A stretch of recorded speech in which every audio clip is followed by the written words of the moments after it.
আমার ইউটিউব চ্যানেলে সব বন্ধুদের জানাই স্বাগত। আমি আবার চলে এলাম একটি রেসিপি নিয়ে। রেসিপিটি দেখুন, দেখে ভালো লাগলে লাইক, শেয়ার, সাবস্ক্রাইব অবশ্যই করবেন। কমেন্ট করতে ভুলবেন না কিন্তু।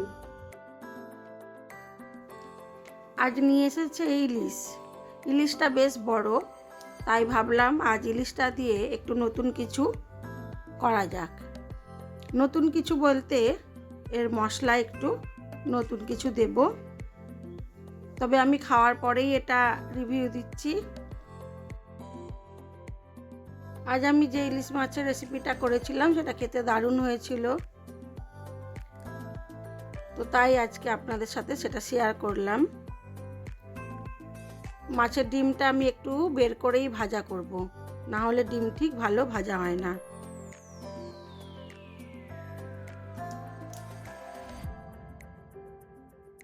আমার মা ঠাকুমারা বলতেন ইলিশ মাছ সবসময় ধুয়েই পিস করতে হয়, তাহলে তাতে স্বাদ ভালো হয়, কিন্তু এখন আর সে সুযোগ নেই। বাজার থেকেই কেটে এনেছিল। তো আমি এখানে মশলা নিয়েছি লঙ্কা, কাঁচা লঙ্কা, কালো সর্ষে, আর আমি বেটেছি পোস্ত, চারমগজ ও কাজু নিয়েছিলাম 6 থেকে 7টা, আর নিয়েছিলাম অল্প একটু চারমগজ, আর দিয়েছিলাম 3-4 চামচ পোস্ত। সব কিছু একসাথে ভালো করে বেটে নিয়েছি, আর কালো সর্ষে ও কাঁচা লঙ্কা একসাথে বেটেছি।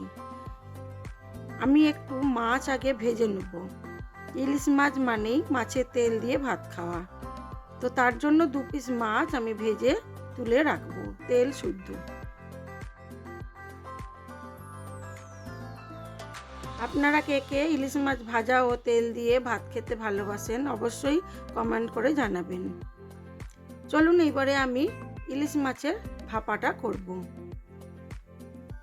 তেল ও মাছ সব ঢেলে নিয়েছি, আর ভাপাটা যে করব পুরোটাই কাঁচা মাছে করব। এখানে আমি চারমগজ, পোস্ত ও কাজু বাটাটা আগে দিয়ে দিলাম, তারপরে এর মধ্যে দিয়ে দেবো সর্ষে ও কাঁচা লঙ্কা বাটাটা।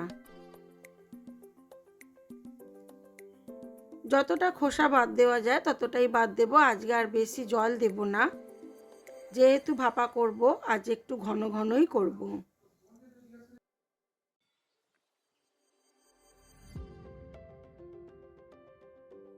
এবারে এর মধ্যে দিয়ে দেবো স্বাদ মতো নুন,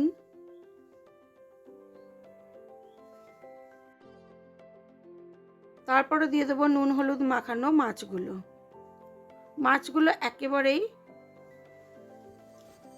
মশলার মধ্যে দিয়ে দিলাম। দিয়ে এর মধ্যে দিয়ে দেবো বেশ কিছুটা পরিমাণ সর্ষের তেল, দিয়ে এদিক ওদিক করে গ্যাসটা জ্বালিয়ে ঢাকা চাপা দিয়ে দেবো।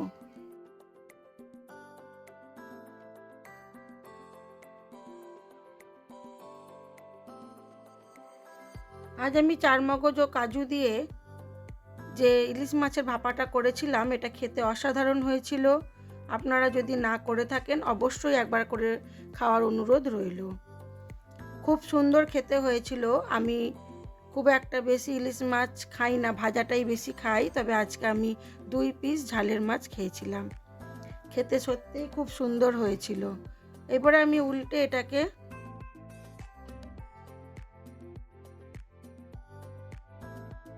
হতে দেব আরও কিছুক্ষণ, দিয়ে এটাকে সার্ভ করে দেবো। তারপরে দেখাই চলুন আমার আজকের লাঞ্চ মেনুতে কি ছিল। সবাই তো সর্ষে দিয়ে কাঁচা লঙ্কা দিয়ে ইলিশ ভাপা খেয়েছেন, এইভাবে একবার অবশ্যই করে খাওয়ার অনুরোধ রইল সবার কাছে।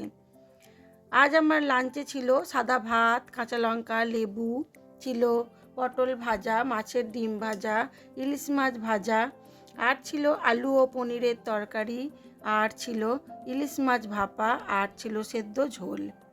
আজ এইটুকুই। সবাই ভালো থাকবেন, সুস্থ থাকবেন, নিজেদের খেয়াল রাখবেন।